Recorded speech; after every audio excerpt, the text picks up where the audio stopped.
Welcome to Castle Point on the east coast of New Zealand.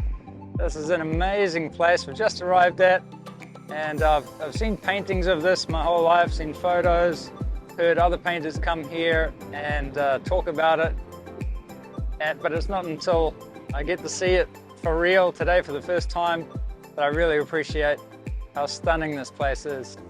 And as you can see, really special. Big swell coming in here, huge breakers breaking against those mammoth rocks back there. We've got the lighthouse over there, and these two beautiful scallop-shaped bays converging, creating these interesting patterns in the water.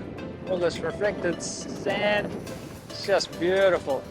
So I'm really keen to start painting and see what we can do with this. Keep watching for a few key points from the full video.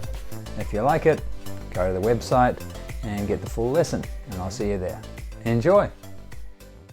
So here's one of the better photos I've taken of the scene. I've got this in the iPad. You could edit it on iPad or your phone or whatever you like. Most devices have these really powerful editing options these days. So I'm just going into edit, and I'll show you how I'll change this so that it's more to my liking and more ready for a painting. First of all, I'd like to make the color a little punchier, a little more vibrant, as I usually do with my paintings. So you could use either vibrance or saturation. So that's what saturation, full saturation looks like, and that's obviously taking all the saturation out. Still a wonderful black and white image. So that would be full. Now let's see what vibrance does. Very similar, doesn't push the colors quite as far, so quite like that. A little punchier. Okay, I've got warmth, maybe warm it up a little bit.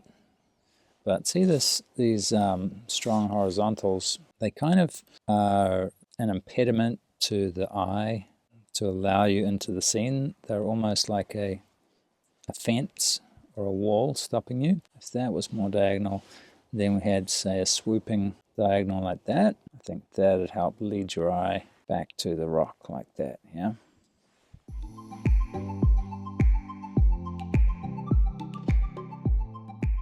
Okay, so we've got a 16 by 12 inch MDF board here. You could use hardboard or canvas, whatever you like.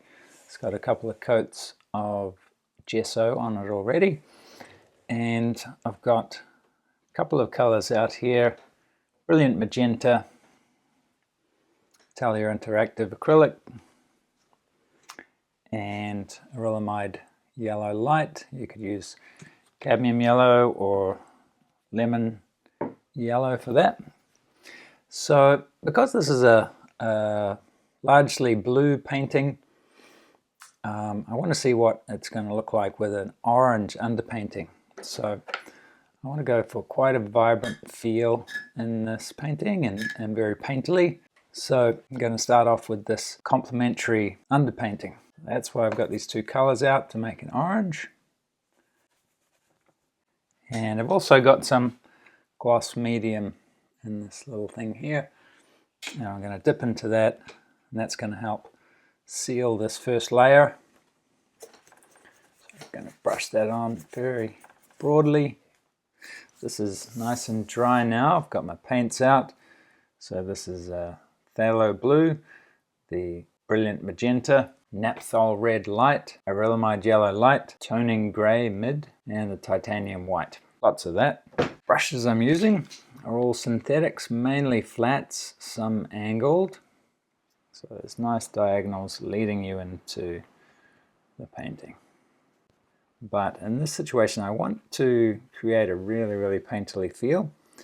And so this way I get to start with this, paint into it with the sky, and that's going to allow me to create some interesting edges that I couldn't achieve if I were painting it the other way, where you paint the sky and then the thing on top.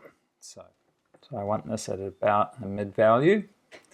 So if you turn this into black and white, you can see it's around about the same value. And I'm going to make some Nice gestural work going out into that wet paint. So my goal is to make this really, really painterly. And I can't achieve that by being really timid. So, I mean, I can slow down on places where, you know, I want that edge nice and crisp, for example. But you'll notice that the speed of your brush stroke will dictate the nature of the brush stroke. So if I do a very slow, careful thing here, it's going to look very different than if I just do a very quick brush stroke. Doesn't mean you have to just attack it really quickly. You can think it through, but just be considerate of the speed. Now it looks very blocky at the moment, but this is just laying in the color so that I can then adjust the edges as I see fit. So keeping it wet and painting quickly, that's really going to help with that feel. Because as soon as you let it dry, you're going to get hard edges, and hard edges in this situation won't let it feel like a real moving atmospheric thing. So that's the base color, right? You got a green, but then you got to decide what sort of green do I want. So obviously that's a really, really punchy green. Don't want it that punchy. I want it darker and warmer. So I just add a darker, warmer color, which is red. And then you start getting something closer. Basic idea is that it's at this point a little bit lighter than the shadow color, because I'm going to start over here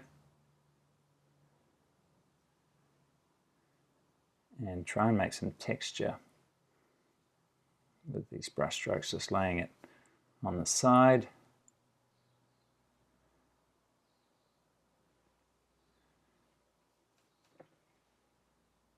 Because I'm seeing all this texture in the photograph, I'm just seeing how I can make sort of texture that resembles that just with brush strokes without going in and doing tiny, tiny detail.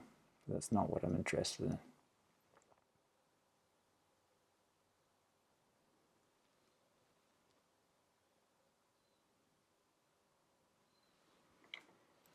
A real good think about how you're going to use that blob of paint on there to define that light shape. So we're painting with acrylics, but you could use exactly the same process if you're using oils.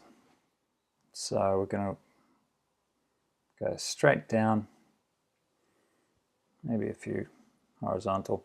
Don't bother with diagonal strokes doing these, just vertical or horizontal. And be careful to line it up with the highest parts, with these parts.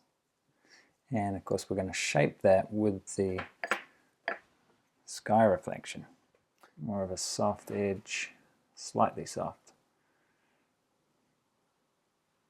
The light's coming from over here, so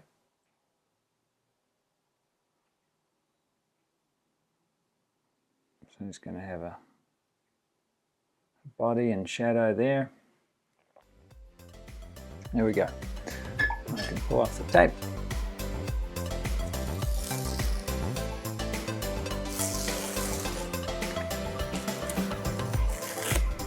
So there's the finished painting. Hope you enjoyed this short preview, and I look forward to seeing you in the full lesson that you can get on the website. Thanks for watching. We'll see you in the next lesson.